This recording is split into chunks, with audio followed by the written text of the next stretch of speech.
I was bored, and I always have random monologues every day, so why not turn them into a podcast? Hello there, you're listening to Zolimuli's Rambles podcast.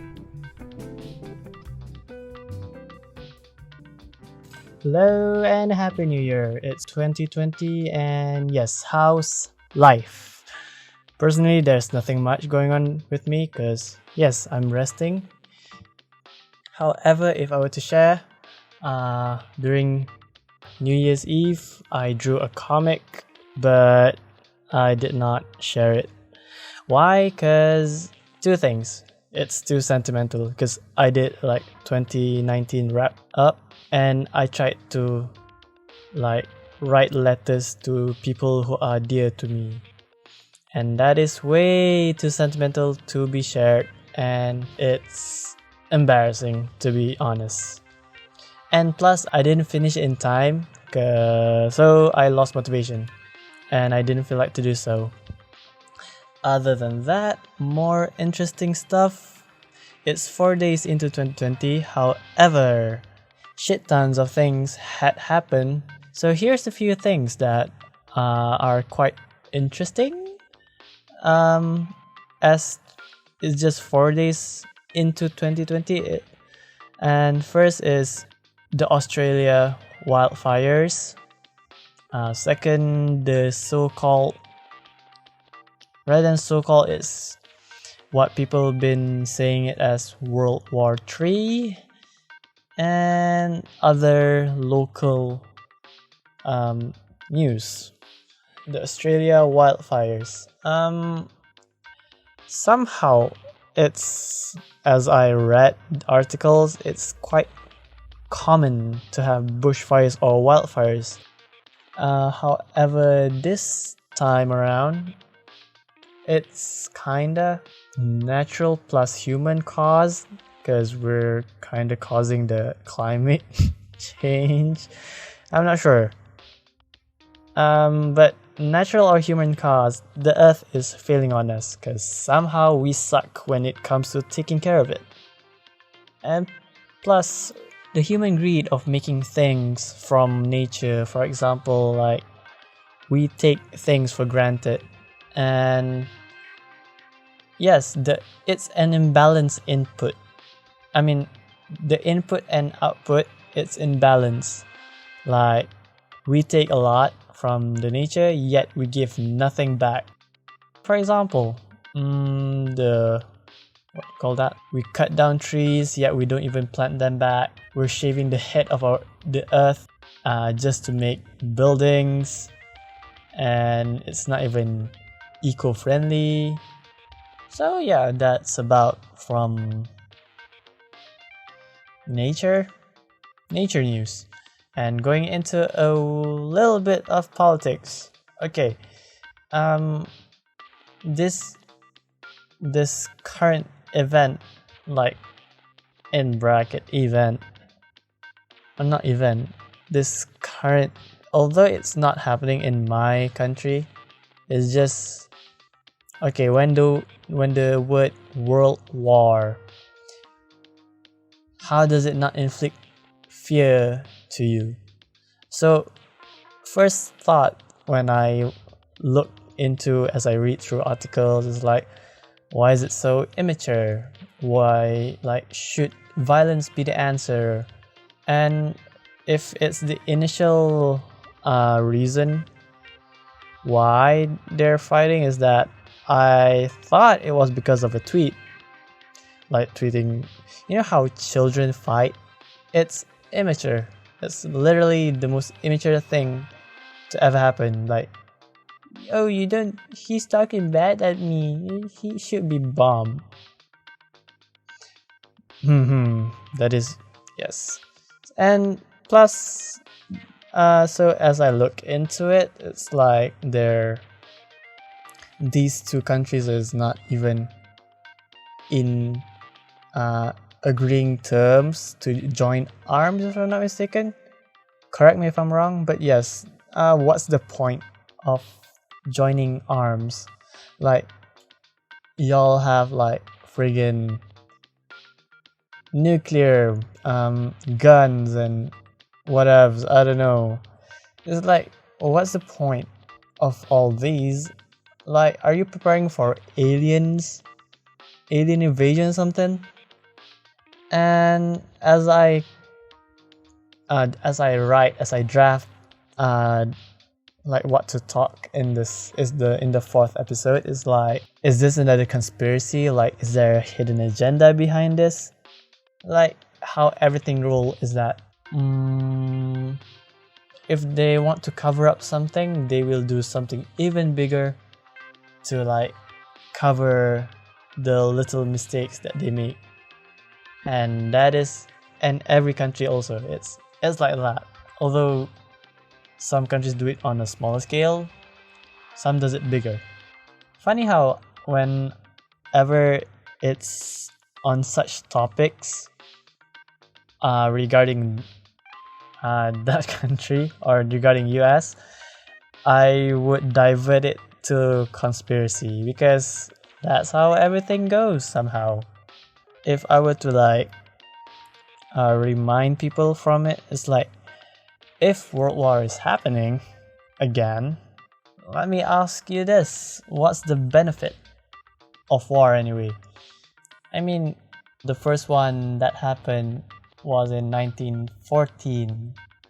It kind of showed certain things, like it boosted up some production in certain fields, like machines and science. That's how they make nuclears and guns right now. That is, I'm not sure if it's a boost positively or negative. Some might think it's like, it's good, some might think it's bad, some think it's beneficial, some may think it's not beneficial either. However, let's think of this. What's the point of having a third one when it caused nothing but depression? And yes, it's like there's benefit. If I were to conclude it, there may be benefits, but the cost of getting those benefits is not even worth it. If in a scale of 1 to 10, combining the benefits and the cost, the benefit is like probably just 1 out of 10, and the 9 is the cost. It's pointless to if you're using violence as the answer to everything.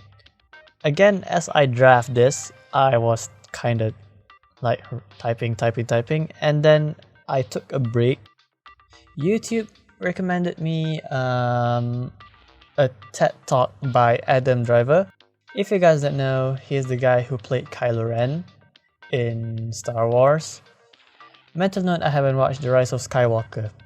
So, should I watch it or should I not? Should I watch it in the cinemas or should I watch it online instead? In his TED Talk, he was like talking about his transition from being in Marines to being an actor. To explain the video and to quote him, he was explaining or sharing his journey in acting school as he discovers playwrights, characters and plays that had nothing to do with military since he was in the Marines, but somehow describing his military experience that to him was indescribable. He felt himself becoming less aggressive as he was able to put words to feelings for the first time and realizing what a valuable tool that was. If to conclude and to relate why I took that somehow recommended thing, is a good thing, because from Marine to an actor, Marine Wars actor, being verbal, it's an art and stuff. So it's like, that's the point. If people knew how to like calm down and kinda just sit down and relax and then talk properly with what you call a clear state of mind, if I must say. It's like you're the thing is, when you're mad at something, the number one rule that I have always is that step back, don't say anything, sleep. because whatever is going on with you at the moment of whatever is making you mad is making you not think properly. That's why Twitter is there. Twitter is somehow you just like, oh, today happened, yada yada yada yada yada yada. I mean, it's a good form of expressing, but when you look back, it's kind of funny and embarrassing. So it's like, why not the leaders of the world, the current ones, the one that you guys elected, that people elected, why can't they have that kind of mindset where step back and think properly or calm down first before saying something? What does it have to matter to me, to us, or to the country that is not even related to that? If you don't think that if it's not your problem right now, it might be if World War III is going to happen. We don't want to, like, get invaded again. We don't want to go into war anymore. Please, let's live like peacefully, because why not, right? And other than that, if I were to put in some local news, it's that our Malaysia's Minister of Education resigns. For this topic, I'm not gonna talk about it much because I can't find any proper source other than one website that writes nicely. I mean, not speaking for any site, is somehow that news took everyone, especially in the education field, took them by surprise and kind of sad because pretty much he did a lot. What happened is that, you know how people are, they see the bad sides more than knowing the good things that he had done. People nowadays, or since the beginning of time, it's like they judge you by the bad things and not knowing all the good things that you've done.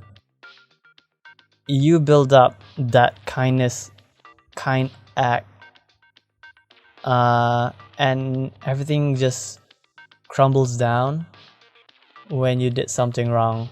Not to say that it's wrong, but we're humans, and if you're the center of attention and it's on a nationwide scale, it's not a small number, it's like millions. Once again, it's 2020, people. 4 days in and shit tons is happening. Although it's just a surface, like what I've told, like these three news is just like the big news that's happening. But how many of you know what is going on outside your house? Hence the title, Ignorance is Bliss. So, to explain what ignorance is bliss is, literally it's a proverb meaning if one is unaware of an unpleasant fact or situation, one cannot be troubled by it. It's like you don't want to hear about it and it keeps you happy. Sometimes people say it's bad that you want to be ignorant about certain fact, certain event, like this doesn't matter to me. So if I were to, like, when ignorance can be a bliss, ignorance can be a bliss for creators, especially the creative creators, where we write things, we draw things, we make things and put it online, but we steer clear from critics' reviews because we choose to remain in a state of ignorant bliss, free from a world of judgment. It's just a state of mind where we don't want to face reality and we just want to be in a good seat of where we're standing. And also to relate for what I've been saying from the very beginning is that ignorance may be a bliss for people who refuse to turn on the news. They might not know that a war is about to emerge outside, although it's just me being paranoid. But they might want to know it beforehand. Something like that. I'm not sure, because as I say things, I think I'm being paranoid. So yes. On certain times, ignorance is a bliss, and certain times, it's not. It's not gonna be much of a bliss if the next thing to happen to you is something that is super bad or just a little bit bad. And kinda, yeah. So yes. Moving on, this is kinda the end of where I'm going to end it here, because usually I have that segment where you ask and I'll answer, but first I forgot to put it on, to put the question box on, and also I'm not sure if I should do that again or anymore or more of that. So if you think, to those who listen to this podcast, literally drop a message. Should I continue doing that, the you ask I answer segment? I'm going to rename it something else because that sounds so lame. But yeah, should I do it more or should I stop it there and just do rambles instead? So yeah. Oh, I forgot. Since I'm not working yet, I'm bound to be working. Probably February, I'm not sure. It will be me rambling alone rather than me rambling with someone else for now. Probably 3 to 4 episodes more of me just being rambling alone. Yeah. And then afterwards, when I get into work, or somehow if luckily I'm outside and then people just hey, I want to be in your podcast, let's go. And yeah, so that's it from Zoli's Molly's Rambles podcast episode 4, and see you in the next one. See ya.